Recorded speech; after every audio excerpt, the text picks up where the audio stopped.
ఇన్నేళ్ళ నుంచి రోడ్లు ఉండిందా, ఇప్పుడే కొత్తగా వేస్తా ఉన్నారా? మా తాత వాళ్ళు వచ్చి 35 ఏళ్ళు అవుతా ఉంది, 35-40 ఏళ్ళు అవుతా ఉంది ఇటుకి వచ్చి, ఈ ప్లేస్ కి వచ్చి. నేను పుట్టలేదు ఇటుకి వచ్చినప్పుడు. ఓకే, నేను వచ్చి 15 ఏళ్ళకి నేను పుట్టినాను ఈడ వచ్చి. మీ తాత వాళ్ళు ఇక్కడికి వచ్చిన 15 ఏళ్ళకి నేను పుట్టినాను. ఓకే, 35 ఏళ్ళుగా ఎమ్మెల్యేగా టీడీపీ గవర్నమెంట్ ఉంది మా ఊర్లో. కానీ మాకు రోడ్డు లేదు, మమ్మల్ని పట్టించుకునే వాళ్ళు నాదోడు ఎవరు లేదు. వైఎస్ఆర్సీపీ వచ్చినాక ఇప్పుడు సీసీ రోడ్ వేస్తా ఉన్నారు, నీళ్లు సౌకర్యం లేకుండా ఉండే. యా గవర్నమెంట్ అడిగినా ఆ గుట్టుకి ఎవరు వేస్తారులే, ఆ గుట్టుకి ఎవరు వేసేకి అయ్యలేదు, మీరెవరు మమ్మల్ని పట్టించుకునేది అనేసి గమనైపోయినారు. మేము ఈసారి 5 ఏళ్ళకు ముందు వైఎస్ఆర్సీపీకి ఓటేసి వైఎస్ఆర్సీపీని గెలిపించుకున్నాము. మాకు ఇప్పుడు రోడ్ వేస్తా ఉన్నారు, కంప్లీట్ చూడండి, కంప్లీట్ చేసిన చాలా దూరం రోడ్ వేసినారు.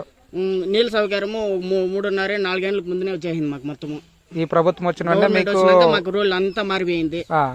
దానికి ముందు మేము ఏమన్నా టీడీపీ వాళ్ళని అడిగకపోతే మీ ఆ గుట్లో ఉండారు, మిమ్మల్ని ఎవరు పట్టించుకోకుండా ఉండ్రి.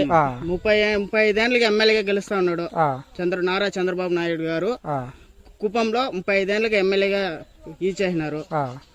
కానీ మాకు భరత్ అన్ని ఈసారి గెలిపించి మాకు అన్ని సపోర్ట్ గా, గెలిపికి ముందునే ఇన్ని సపోర్ట్ చేస్తాను, గెలిపిస్తే ఇంకా బాగా సపోర్ట్ చేస్తారనేసి మేము కోరుకుంటున్నాం. ఈసారి వైఎస్ జగన్మోహన్ రెడ్డిని గెలిపిస్తాము, కుప్పంలో ఎమ్మెల్యేగా భరత్ అని గెలిపిస్తాము అనుకుని మా వాళ్ళంతా ఫుల్ గా క్లారిటీగా ఉన్నారు, పక్కా క్లారిటీగా ఉన్నారు. సో మీరేమంటున్నారంటే ఒక ఎమ్మెల్యేగా కాకుండానే భరత్ అనే వ్యక్తి ఇన్ని మంచి పనులు చేస్తా ఉన్నారు కాబట్టి గెలిపిస్తే ఇంకా ఎన్ని మంచి పనులు చేస్తారు. ఓకే, సో మీ నమ్మకం నిజమవ్వాలని మేము కూడా దేవుణ్ణి కోరుకుంటున్నాం. Thank you very much.